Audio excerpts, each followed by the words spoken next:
Hey, we're listening to Abyss Gazing, a horror podcast where we celebrate all things spooky and mental health. I'm your co-host Andy, I'm your co-host Josh. and today we're guested by Graham Pugh, the host of Animind, an anime podcast. Welcome, Graham. Thank you. Good to be here.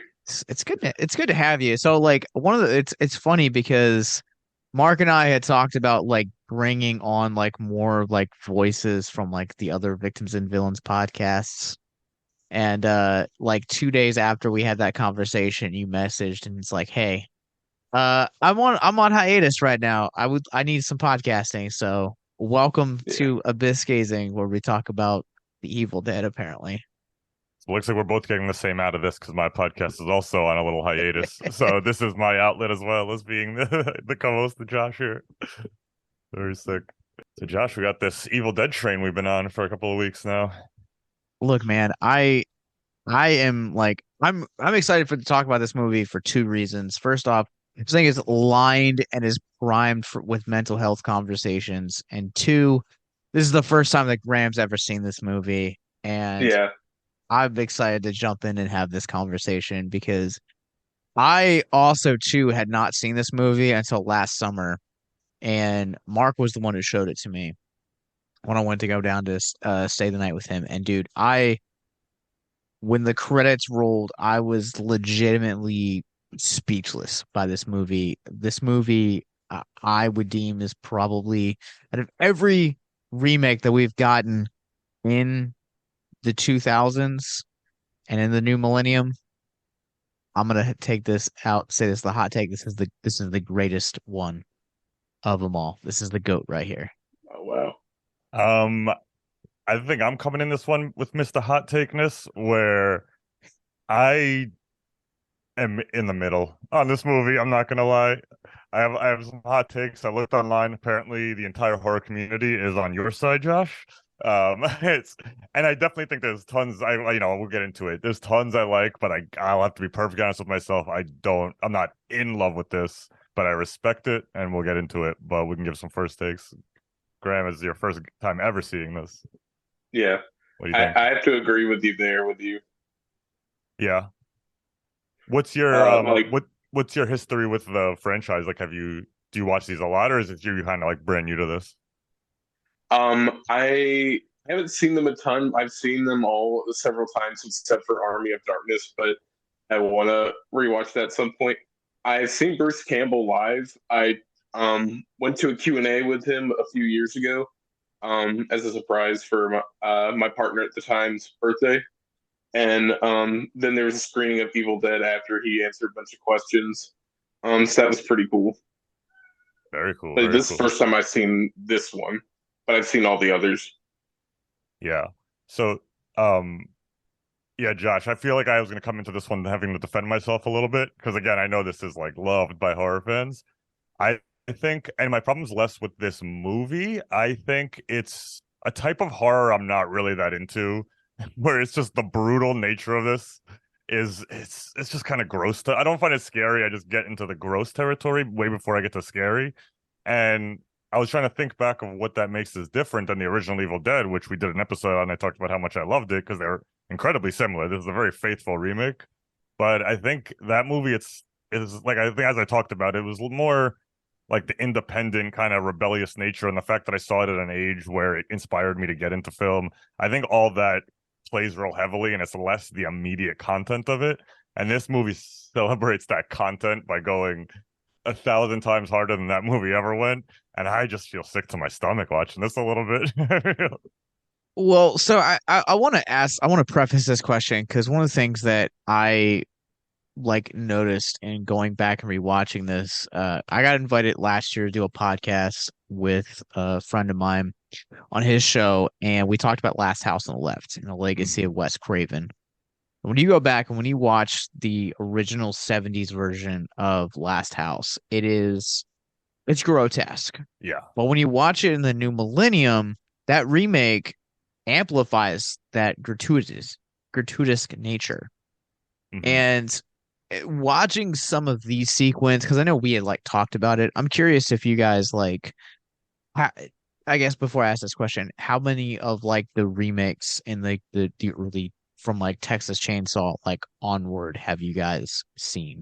Do you guys keep up with the remakes, or are they just kind of something that you watch like here and there? I would say I've seen definitely not like I don't seek out to see all of them, but I've seen a good handful of them, especially in that age. I was in high school, so I was going to the movies a lot with groups of friends. Even if I saw When a Stranger Calls the remake. I don't know I'm why. sorry. Yeah, I'm so I sorry. saw that in So theaters sorry. in whatever year that was. So I've seen a good amount of them, and I will say I will kind of agree with you that I think this, in terms of being a remake of the original, it's faithful. Like I can tell there's respect head to toe for Sam Raimi's original. So yeah, I'll agree with you on that for sure. Was that the point you were making about the remakes? It was not. Graham, where do you stand with remakes though? I'll get to my point in just a Okay. second. Um, I generally don't watch a ton of like horror remakes. But I like kind of follow them and see how the community at large responds to them. And then based on that, I kind of like, oh, this one is a little bit different, or people are saying good things about it because I feel like a lot of the time when it comes to horror movie remakes or like kind of reboots, that a lot of the time it's kind of is the general response. Yeah, that's how I feel about most horror remakes, but there's a level of when you go back and you rewatch a remake from either a 70s or 80s film.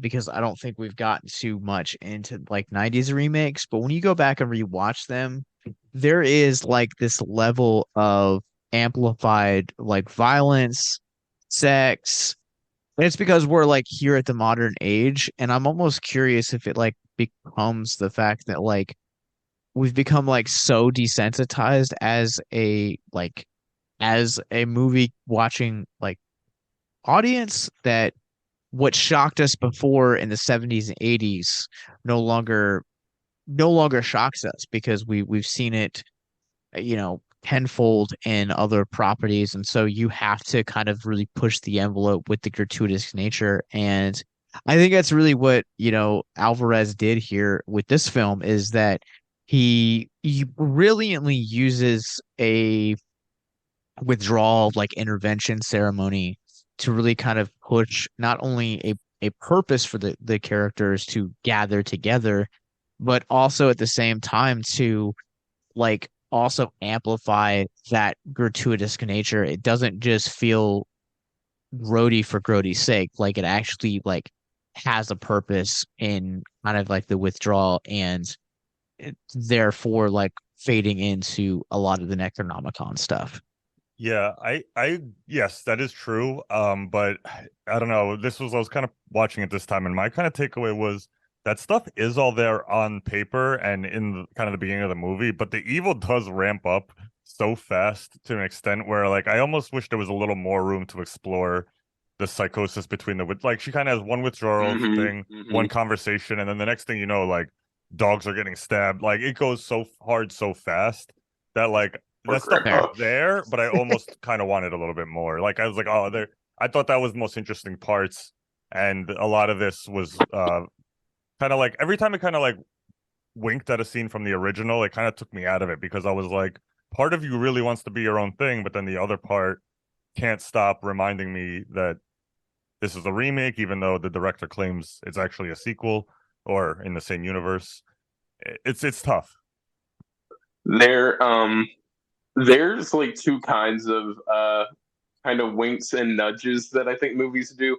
I think this one was on the better end of things, in my opinion, because sometimes you get things kind of like Star Wars Rogue One, where it's like, look, it's R2D2 and C3PO, they're right there, Yeah, and it's this like, wasn't that. Yeah. Agreed. yeah, like it's not like the characters are like, what would you run around with a chainsaw for an arm? That's just silly, or anything like that. Um, and I was actually expecting there to be a little bit more. Like I thought that there was going to be a "I'll swallow your soul" or "swallow this" and that kind of thing, but this one was a little less cheeky, and it took itself a little bit more seriously than like the originals. See, I think that's where this movie really succeeds, and that's where the reason like that I like passionately love this movie is because like I've seen this movie quite a few times now, and I ended up like not really noticing a lot of like the nods to the original film, but like having watched all of these movies together so closely in a short span of time over these last couple of weeks, like the necklace that like the brother gives Mm, Mia is obviously a nod from like Ash's like giving his girlfriend Yep. uh the necklace in the beginning of it. that went right over Like my head. yeah, there and like there's a couple of nods, but like they don't like obviously her brother's girlfriend's like arm getting affected is obviously a callback to like Ash's like hand getting affected from Evil Dead 2. Like there are like really subtle like winks and nods to the original, but I think that this movie stands alone enough to where it feels like it's anthological to where you have the original trilogy and then you have this.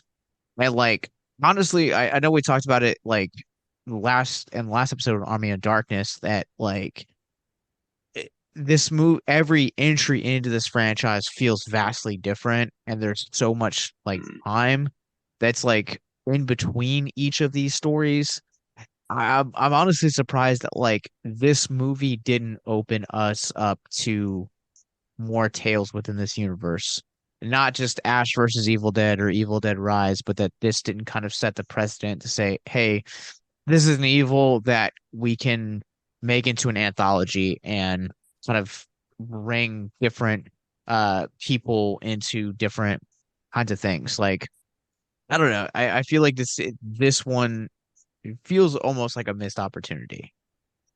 Yeah, I could see that. And I think this one definitely has been reevaluated over time because I do remember seeing this in theaters as a massive Evil Dead fan. I mean, I, I wasn't there when they came out, but I was watching them in my teenage years. So I was a Evil Dead fan for 10 full years from 2003 until 2013 when this came out. And and I was jaded by the things at the time, but I don't really recall a mass love for this movie. Like I remember coming out of the theaters and just being like, yeah, that was gross, but this and that.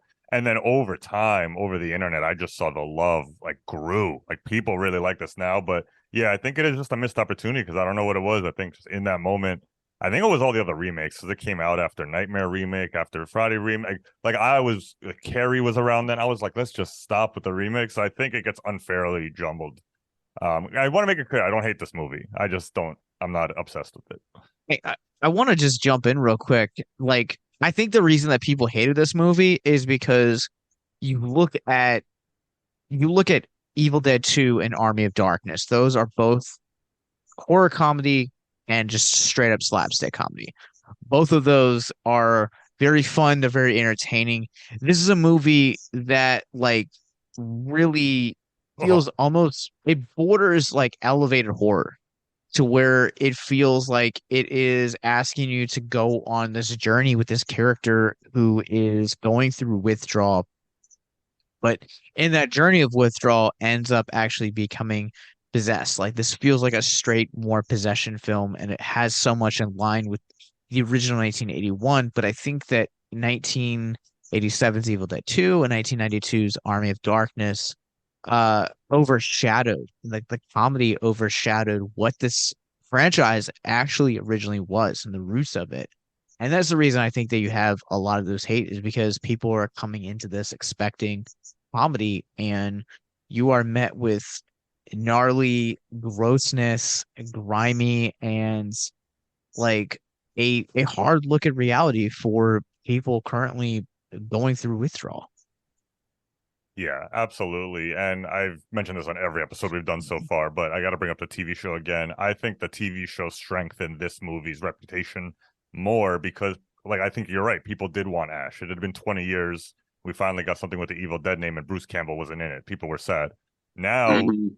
flash forward 10 years, we've had 3 seasons of a TV show. We've had Bruce Campbell's return. We've had the return of that tone.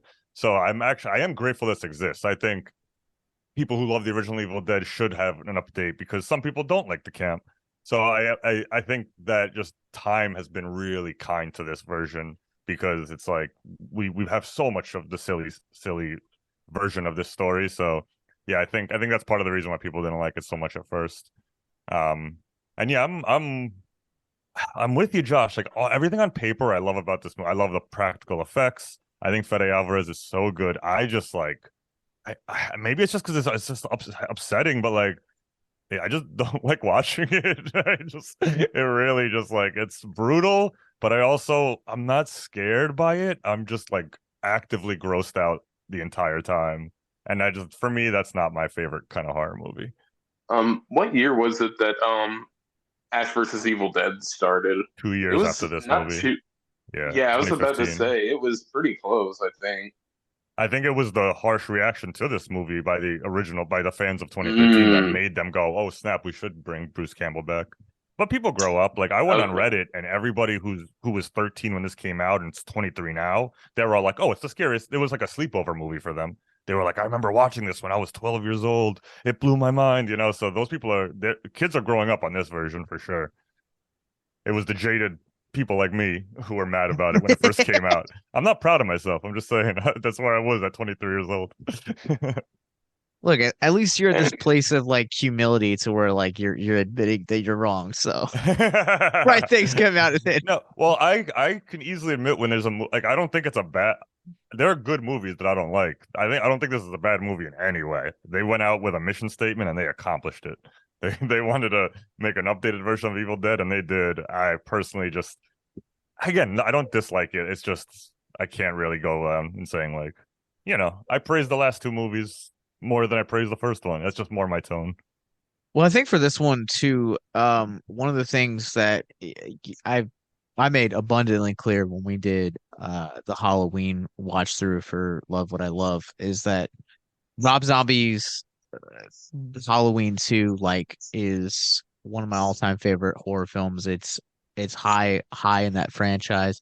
And it's high in that franchise because of the mental health aspect of it. Yep. And like for me as a viewer and as someone that does mental health advocacy and make it does film critique about it and podcasts about it and how the subject of film, specifically the horror genre and mental health are related. I think that one of the reasons that I love this movie so much is because I've gone through and I've had friends go through withdrawal. I've had family members go through relapse and every like the first act of this movie feels so real to me. It's not Yeah. a comfort. It's not a comfort by any means. I mean, it's super uncomfortable watching Mia go through this like withdrawal phase and like even the fact that Eric early on in this movie goes, "Look, man, we tried this last summer. She lasted 8 hours and relapsed. She did literally everything the same exact way." Like going through for someone that has also struggled in addiction, addiction is one of the hardest things to break, like period. And I love that this movie is so blunt with it. It's not this like Cheech and Chong, like we're gonna smoke them up kind of thing. It's Yeah. like, hey man, like their like lives are like legitimately ruined by drugs. And the fact that they're like, yeah, Mia legally like died, like she OD'd, Mhm. and she made this like promise a year ago, relapsed. Like I think this movie for me as a viewer, like it hit personally deeper because of my own connections to having friends who have relapsed or having family members that have relapsed or struggling with addiction myself. Like it's it's rough, man. Like and I don't think this one in particular is supposed to be a fun time. I think this No. movie is supposed to be it's supposed It's it like like you said, like it's set out with a mission statement and it 100% accomplishes that. and I think like kind of part of what we were talking about earlier when there was that initial kind of backlash towards this is because Evil Dead 2 and 3 overshadowed kind of what the franchise is, like kind of tongue in cheek, kind of campy, kind of goofy. Um, and then this goes for more of the feeling of the first movie, and it's a lot more serious. There's no Bruce Campbell. and then Evil Dead's not one of those movies or one of those series where there's a movie every 2 years or whatever. So that I think threw a lot of people off um, to the whole feeling of this movie. But yeah, I really liked how um, they weren't sugarcoating it, I guess is the best way to put it. Like, I'm making this big statement. I'm never gonna do it again. Like, yeah, dude, she did this last summer. She OD'd. She was dead legally for however long, and then her brother's just like, "What? Really? I like this isn't news to me. I didn't know any of this." And how it treats that seriously, and there's no humor at any point that like kind of waters down that aspect of the movie or like messes with the tone, I guess. Yeah, you bring up a great juxtaposition between this film and the original film. When you go and watch the original film, it is five friends that are really like close knit together. The movie like makes it a like go I don't want to say necessarily goes out of its way, but it makes a point to like illustrate that there is clear like stright and like distance, almost kind of like this like falling out between Mia and David. And Mm-hmm. I think that, like, look, grief is one of the hardest things that you'll ever go through. And, the film explains that, like, their mother got sick, David wasn't around. And, like, that's such a hard situation because as an advocate for mental health, you have to say, well, would seeing my mother in this state like be a good for my mental health, but also at the same time, like you don't know the backstory there as well. So it's like this this one like event, it like cost him his relationship with his sister. And I just think it's such an interesting juxtaposition to make because I feel like it heightens the stakes and it makes the the scene where he's like getting ready to like burn her alive like that much more impactful because he's like a year ago like he had no idea that like she made this sobriety promise and relapsed and it got worse. She OD'd. Like, I mean, he sacrificed a good deal for the relationship that they currently have. Yeah, I did think it did a good job with that. And as that's what I think any good remake should do is not just retread it the exact same steps, just find a Mm-hmm. new angle to hit something. And it also worked too in this sense of the story because we find out that their mom got sick and died, and the brother was never there. He didn't show up for that, and he didn't help. So this is almost him getting his redemption by being their first sister. Not she says at the end like you never left, and so yeah, it works and it adds like a 3 act character arc that frankly is missing from that original movie. Like you want to see Ash survive, but like more so because it's brutal. Like not you don't really know what his driving motivation is other than he doesn't want to see his friends die in the original. If you or someone you know is listening to this podcast right now and you're struggling with suicide, addiction, self-harm, or depression, we encourage you guys to please reach out. This is the heartbeat of why we do what we do. Suicide is currently the 10th leading cause of death in the United States, and as of this recording, there are 132 suicides that take place each and every day on American soil. And when you scale back internationally, there are 800,000 successful suicides. That is one death roughly every 40 seconds. So if you or someone you know is struggling, you guys can go to victimsandvillains.net/hope. That resource is going to be right in the description wherever you guys are currently listening or streaming this. There you'll find resources that include the National Suicide Lifeline, which is 1-800-273-8255. You can also text HELP to 741-741. We also have a plethora of other resources, including churches, getting connected with counselors, LGBT resources like the Trevor Project, and also veteran hotline as well. Please If you hear nothing else in the show, understand that you listening to this right now, have value and worth. We get it. Suicide, depression, mental health, these are hard topics, and the stigma around them doesn't make it any easier. But please consider the resources right in the descriptions below, wherever you guys are listening, because, once again, you have value and you have worth. So please, stay with us.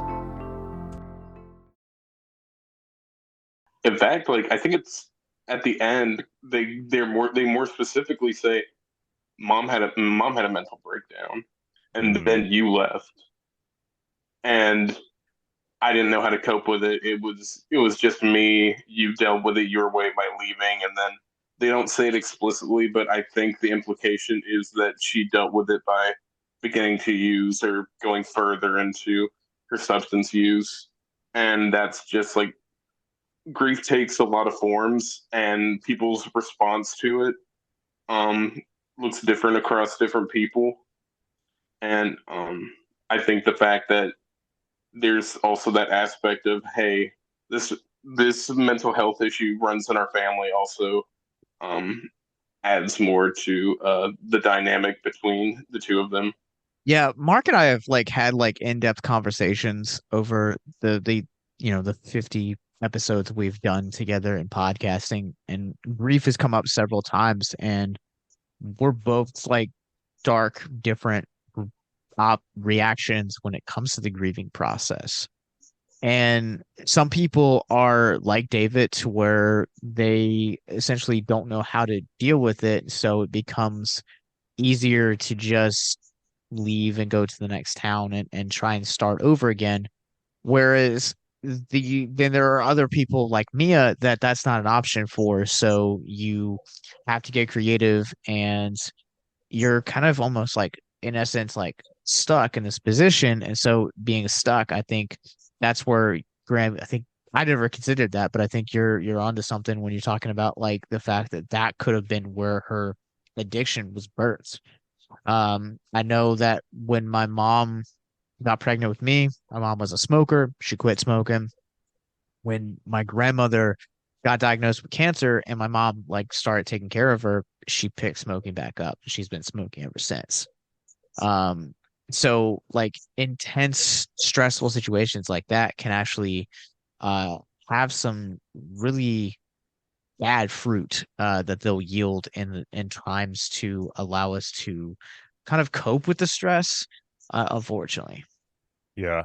To tie it to the movie, I think it's interesting too, like all the stuff Mia goes through. Apparently, I read in the original script and draft, it was supposed to end just like the original did, with the camera panning up and kind of hitting Mia one last time, the way Ash gets hit and quote unquote dies like, at the end of the first movie. But it was Sam Raimi who actually told him he should probably change it. He was like, "This poor girl has gone through enough. I think people are going to want to see her have a happy ending. Like it's going to be too dire if she doesn't make it out of this."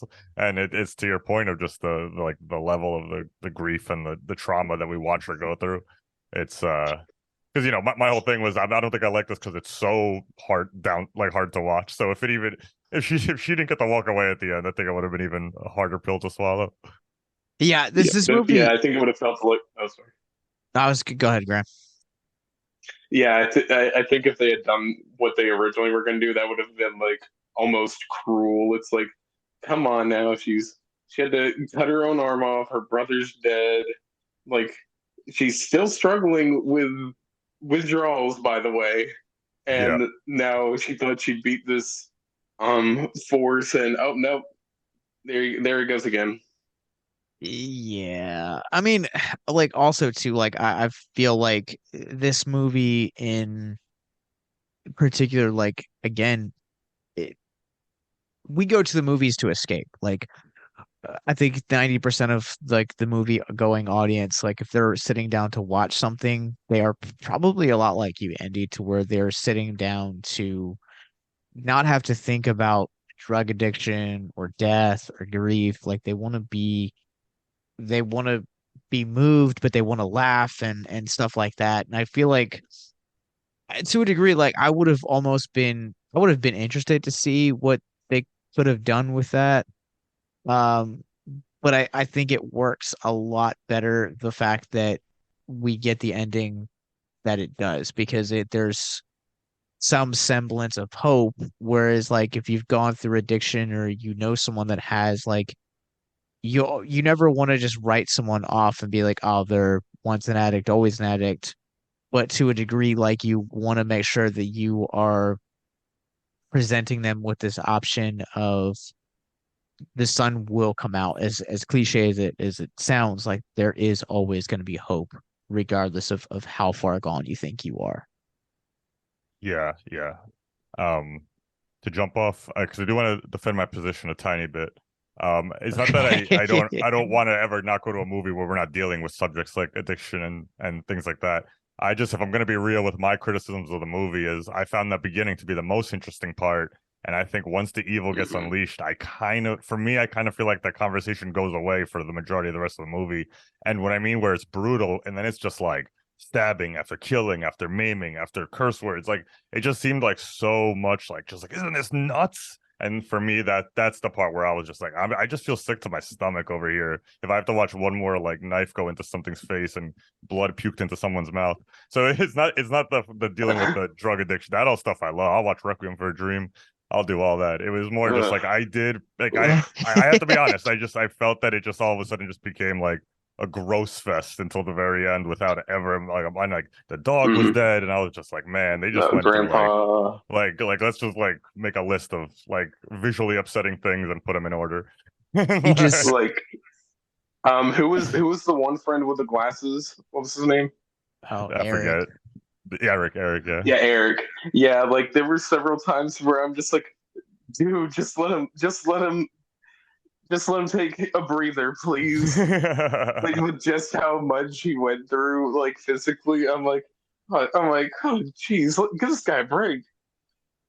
I think But it's yeah, I think it's funny that like hearing you talk about that is like once the movie like gets going, I see that like intensity, like that scene from Gladiator where Russell Crowe's like, "Are you not entertained?" Yeah. I guess they're like, "All right, hey, we're just gonna go like blood and puke." Like the details too, like in this movie are like really grotesque.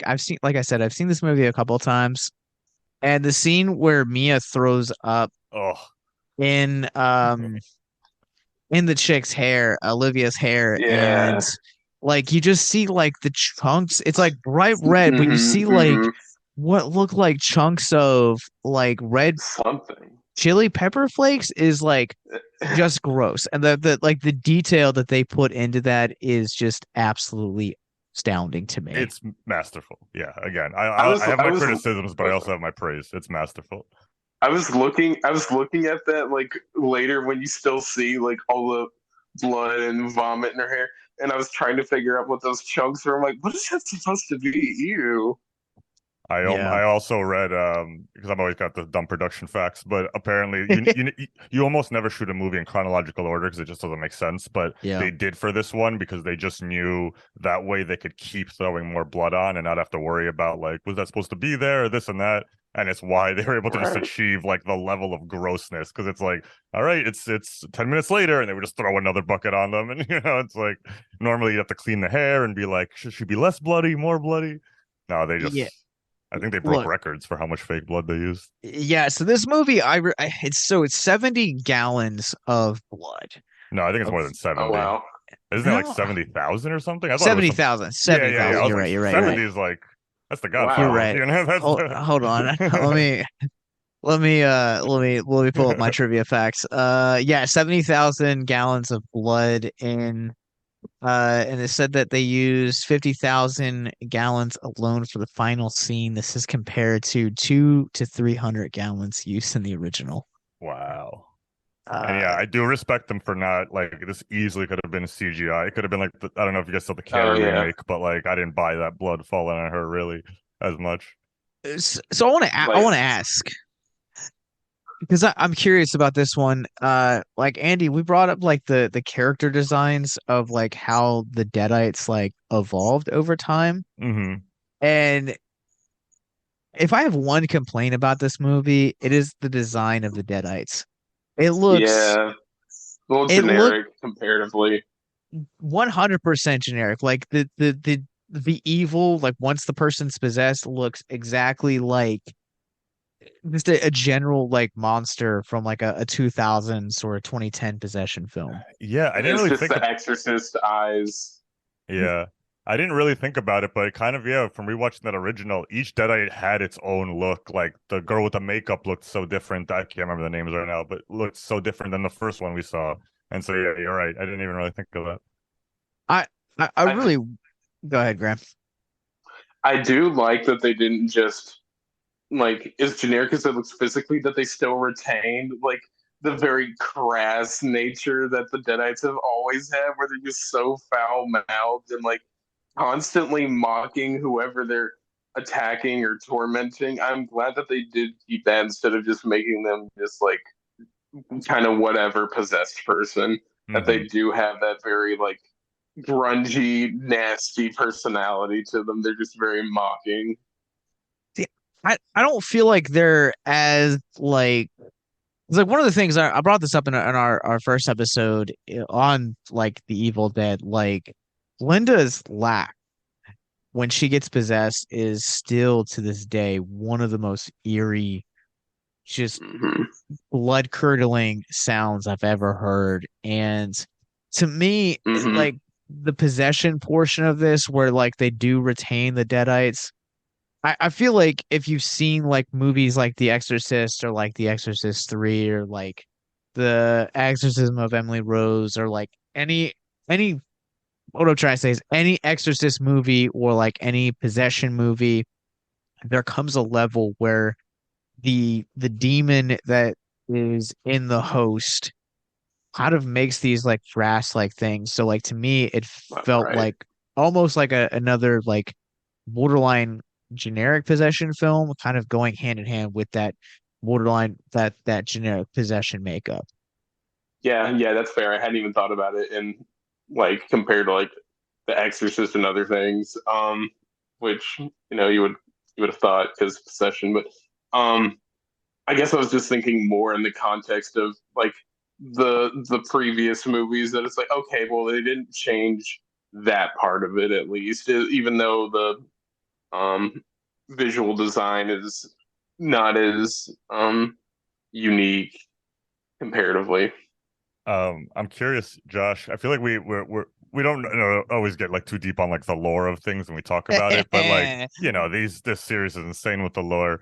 So now I've just read that I don't remember his name, but the director of Evil Dead Rise is he's treating he wants to treat each Evil Dead movie like they're in their own universe and are and has happened, and it's almost like the three Necronomicons from Army of Darkness. Like I heard him say in an interview, he's like Sam Raimi got to do one, Fede got to do one, so I'll do the third one. And obviously, I don't know if that's quote unquote official by whoever runs that kind of stuff, but I don't know.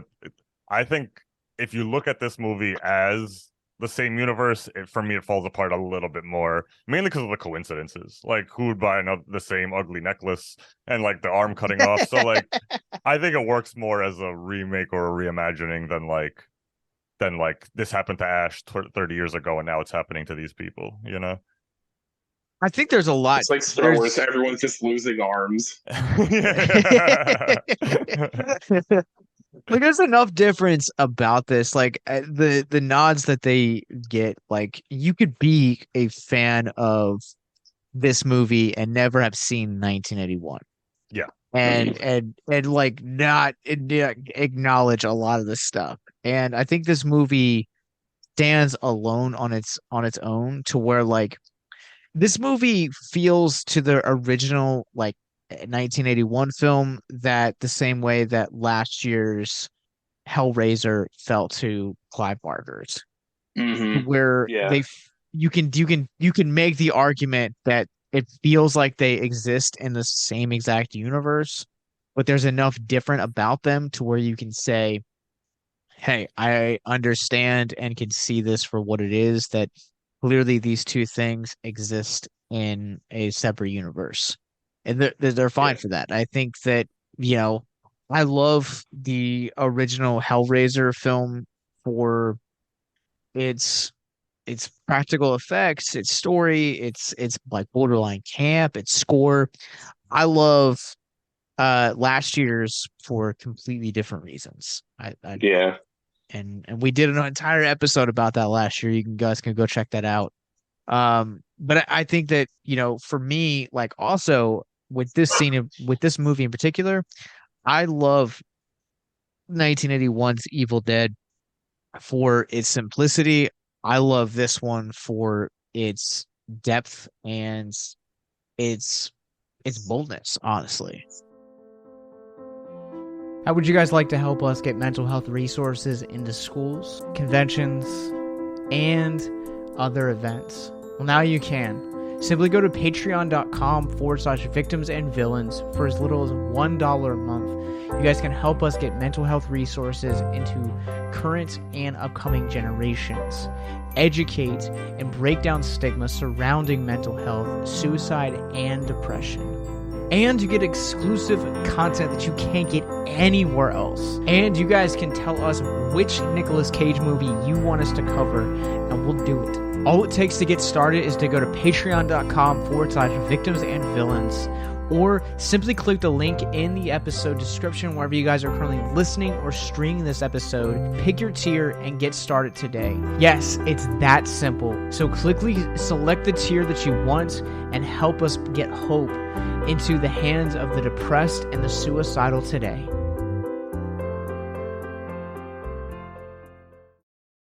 Yeah, I mean, I'm with it.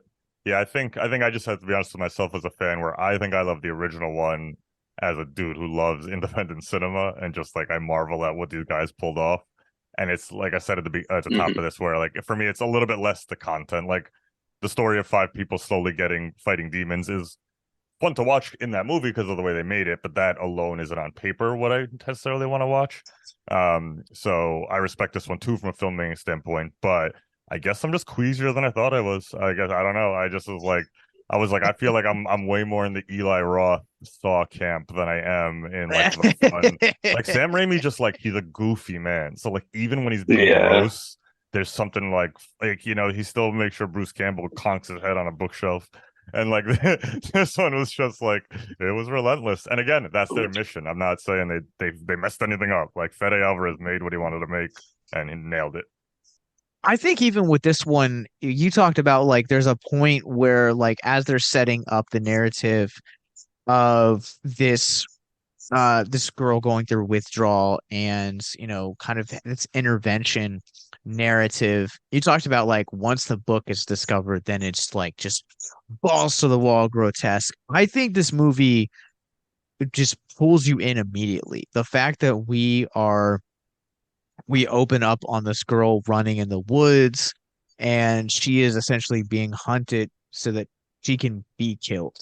And I think not only does that one set you up for the intensity that you're gonna get to see, because it's essentially a father lights his daughter on fire. Yeah, and it messes with you narratively, where it makes you want to be on the girl's side in the beginning because she's getting chased and hunted. Yeah, and like that to me, I feel like also sets it up to where it feels like anthological, and that's kind of where I got the idea of like why did they do like more movies? Like, yeah, I like that. Yeah, because like it allows them to like clearly someone else is gonna come behind Mia and the friends, and they're gonna discover the Necronomicon, and it's gonna happen all over again, or it'll travel to somewhere else. And I think that allows it to not only set the stage for how grim this movie is gonna be, but also at the same time, it's like this is what the franchise could have been. But I haven't seen I haven't finished Ash versus Evil Dead yet, so I can't really talk. Yeah. I mean, if you're looking for narrative closure, you're not going to get that, but it's a great time while you watch it. It's if anything, it just asks more questions and doesn't answer them, like narratively. I'm so curious about Evil Dead Rise now, because like I always say, I've told you on the podcast, like I kind of stopped watching trailers for stuff that I know I'm gonna see just because I don't want to ruin it. So I barely know what this movie even looks like. I know it's definitely more in tune with the movie we just watched. Yeah. But like I don't know what the scenes look like. I don't know if it takes place in a cabin. Like I don't know anything about it. like for those of you guys that are support us on Patreon, patreon.com/victims and villains, you guys get to see my office every week because we do videos, and I desperately want that "Mommy Loves You to Death" poster from Evil Dead Rise, and I want to just hang it right Oh, over here. Like I went to the Alamo a couple weeks ago, and that's where like they have a giant like just bonkers extra large like chilling in their lobby, and I'm just like, God, I want this so bad. yeah, I think I need to take a look at it. I'm having trouble visualizing it in my head, but I'm sure it's probably awesome. What did you speaking of just Fede Alvarez with this movie, because I'm a big fan of Don't Breathe. Did you guys like that movie? Have you seen that? Yeah, I like that one. Yeah, Yeah, Mark and I did an episode about it last summer, yeah. I mean, of course, yeah. Listen, so go check it out. I've heard every episode. But yeah, I don't know. I just not that they're very different movies, so I don't even know why I would compare them. But like, I think that for me is very strong. Yeah, I've watched Don't Breathe twice, and every time I watch, like Alvarez just has this way as a filmmaker of like being really uncomfortable. Yeah. Because like uh, the turkey baster scene, if you've seen Don't Breathe, you know what I'm talking. Every time I watch that movie, Man. like I just kind of have to look away because I'm like, nope, forgot about that one. And in this one in particular, there's a scene where Mia is already in like a possession state and like takes a box cutter, brings it to her like Yes. and just cuts her tongue right in half. And Yeah, it just holds on it. yeah, I was just like, I always forget about that scene. And like, I feel like I got a pretty strong stomach when it comes to horror. And every time I watch it, I always have to turn away. It's Yeah. so uncomfortable.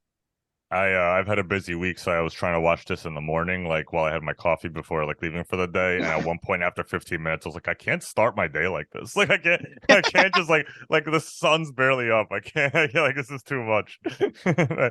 So I waited and watched it later at night. Yeah, this is a rough way to start your day. Yeah.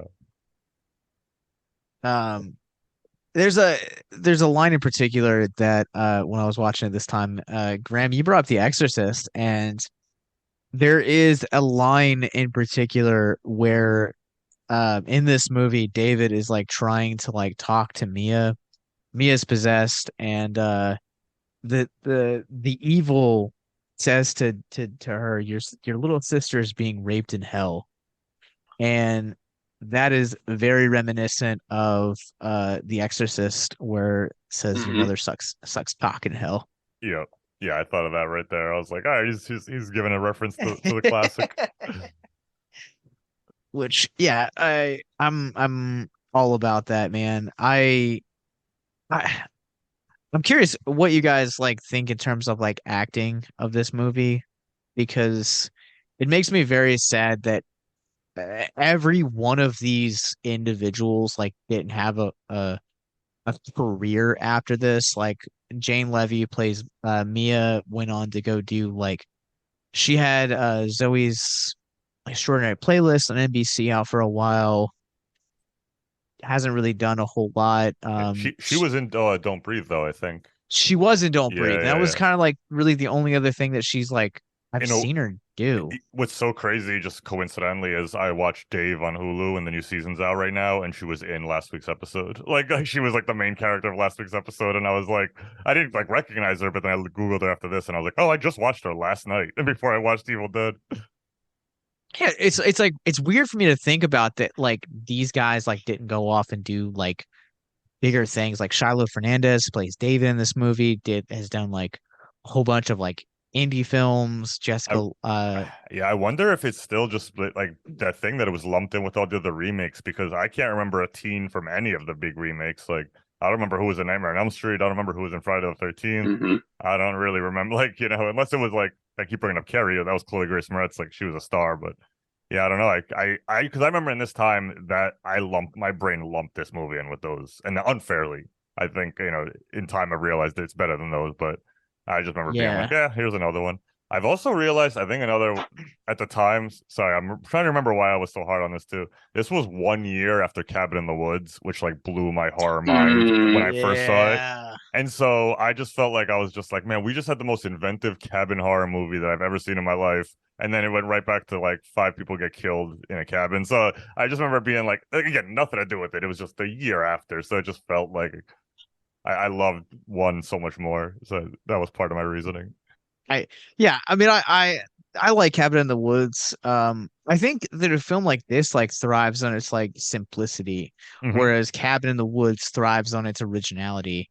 And it Uh, surprises. and it Yeah. surprises, yeah. Yeah, I mean, I don't even think Cabin in the Woods is like the deepest movie. I just think, yeah, the entertainment value Yeah. is so high, and like the way it comments on horror is just very like creative. Like the whole plot is just to kind of like talk about horror fans and how they perceive horror, and I just think it's really cool. We talked about you brought up the lore of this earlier in the episode, Andy, but this one like it kind of deepens the lore a little bit or like Hmm. makes it its own. It How did gives you it. guys I like that yeah. it gave it clearer rules. I like that we actually knew what the demon was trying to do and that there was ways to stop it. In the original Evil Dead, I never know what's going. Like I don't know who's dead, who's not, how you kill a deadite. Sometimes they bury Linda, sometimes she rises from the grave. Like there's no rules to anything. So I appreciated the book actually having some like Yeah, the like I was gonna ask too, like and like also this time around it's not just like a force traveling through the winds awakened by words, like it actually like has a purpose and like the clear cut like rules of how it can live and how it can die kind of thing. Like that to me, I feel like it made it better, but it like also at the same time like the original one is like it's so freaking scary because it you don't know what stops it. You don't know what makes it tick. Yeah.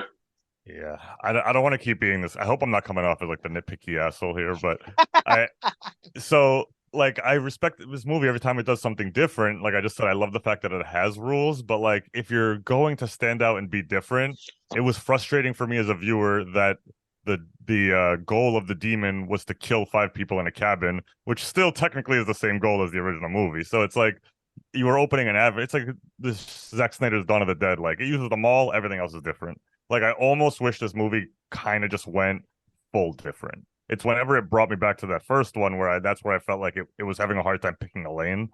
And like we are talking about the Deadites earlier, like they actually use some of the original voice clips of the Deadites talking from the first movie. And again, so that's where that's just what I mean, where I'm like a little frustrated as a viewer, where I'm like, what if its rules weren't I just have to kill 5 people? So that's me though. That's So nitpicky. so you want this movie to be like Child's Play. Yeah, I am the only person who likes the Child's Play remake. I'm the I only one. I just bought it on Blu-ray last week. I like it, dude. I'm All here right, for cool. it. Yeah, I don't love it, but I think it's but I like that. Yes, it was just new. Whether or not that's better, that's up to you. But I like that's what I meant. And but all I know, I don't know. Studios are super demanding. They might have said, "Hey, you got to make sure someone gets sexually assaulted by some trees. You got to make sure someone cuts their arm off." Like that might have been studio mandates. Fede Alvarez was not a known director at the time, so I can't blame it Which on him. like I talked about like we've talked a lot about like how the violence is like heightened in this. Man, that the tree rape scene in this one is so that is one of the grossest moments in this movie for me. I love this movie, but like violently showing a sexual assault is kind of like one of my like no-goes for horror. And I talked about this when Yeah. Andy and I did Halloween a couple years ago. Like there's that infamous scene from Rob Zombie's Halloween where the girl gets raped in the jail cell, and I'm just Yeah, like skip every time. yeah. I'm actually surprised that the tree rape is in this one because I've even heard Sam Raimi Yeah, me say too. like he's like I wrote that as like a 19-year-old and like even a few years later I realized how like distasteful that was. Like there's nothing. It's just like it's just he's like I was a young man when I wrote it and now I wouldn't write that again. So I was actually surprised it was in there, but it was still as gross as it was in this one. It was still more implied in the original. not that you see actual penetration, but like you see the branch go up her skirt. It's also brutal in the original. Yeah, when the tree first showed up, I was like, are they just gonna be like, hey, yeah, Because that happens in the second we one. The know, girl but gets we're not grabbed gonna by the do it. trees, but then she breaks out. Like that was almost him in Evil Yeah. Dead 2 being like, yeah, we're not doing that again. Like Yeah, that's kind of what I thought they were gonna do with this, and then I kept going. I'm like, okay. yeah, but it was But I think for a movie like this, that with its tone, it I don't want to say necessarily feels welcome, but it feels on brand with what yeah. the rest of the film is doing. And I think with this one too, like, in particular, it just with how how gross it is. I mean, I don't know. Like I feel like you could also like use it as like an allegory for like if you run from your problems without facing them, then like you open yourself up to more problems. And I'm not saying that like Yeah. You open running yourself away up to vomit in the yeah, mouth. or yeah, like Yeah. raping trees, like, but Yeah. I think it's a good metaphor because like it is, man, like sometimes for as uncomfortable as it is, like, and as much as it hurts our mental health, like you do have to face issues as they arise because if you don't, then you're opening yourself up to potentially more damage, not just to you, but to your partner, potentially eh, generations later as well. Yeah, absolutely. And it's kind of in all these movies where their first instinct is always to try to run, and then they can't run, and then it takes them, 3 acts to learn that they have to fight this evil. They can't just turn away from it. Not Freddy Generational Krueger. generational trauma is real. Yes, sir. Yeah. Yes, sir. So yeah, I just gotta go on one final record. I don't hate this movie. I just don't love it. That's all I want to say. I don't want to act like I'm sitting here mad that I watched it. That's all right. To anyone who loves this movie, I will be your poster child. I will be here. I love this movie and I Let's do adore it. this movie. You're in good So company. Go on Reddit and just type in Evil Dead 2013, and I found one thing where one person didn't like it, and then it was 70 comments of people being like, "Dude, you're wrong." So it's like it was It's real hard. Reddit, yeah. Like that's why I feel like I came into this a little hot, where I just you guys didn't even know how I felt, and I was like, "Listen, I don't hate this, but," so I came in a little hot. look, I mean we're 4 episodes into this series. We switched roles where Yeah, I came Evil in Dead with 2 hot was takes. yeah. Evil Dead hot take. It's okay. But that's All that's right. the beauty of it, Yeah. Art is subjective. Yeah, and happy 10 years to Evil Dead 2013. Yeah. It makes me Thank more you. mad that the Evil Dead video game's on every platform except Nintendo Switch, and that's all I have. So I've been wanting to play the Evil Dead video game for like 2 years now. And this rewatch isn't helping. I really want to play it. Yeah, and apparently David comes back in the remake. I think in the video game. And I think Yeah. Oh yeah. I've heard it has Oh. Easter eggs from it. Like you could be the characters from the TV show, from the different movies. It's kind of like the Friday the 13th game where you pick your skin based on which Jason movie. Like, do you want to be the one from 7, the one from 3? yeah. I thought for a minute you were saying that David comes back for Rise. I'm like, I'm here for it. No, it'd be funny if Eric came back and he's like, "I didn't die, actually." Like, he never dies. Like, he's just got nails all over him. Yeah, and his hand is still like split down Yeah. the middle and everything. He's got glass and everything all in his face. Every day is hell, but I am alive. That He's dude. like, look, here are the rules of the book. I've read everything, and then Yeah. instantly gets pulled off screen by like a big cane, like Looney Tunes style. Pretty funny. Yeah. All right. Well, I think that's going to do it for us talking about Evil Dead 2013. If you guys have seen it, what do you guys think? Are you in my camp? Are you in Andy's camp? Let me know. Tweet to us at Victims and Villains. But Graham, where can people follow you online? You can follow me on Twitter at Mad Shellfish. Yeah, that's it. And you guys, you guys can find Animind and Anime Podcast wherever you guys get your podcast from, even though they are currently on break. There are 15 awesome episodes for you guys if you like anime. So go check them out. And Andy, where can people find you online?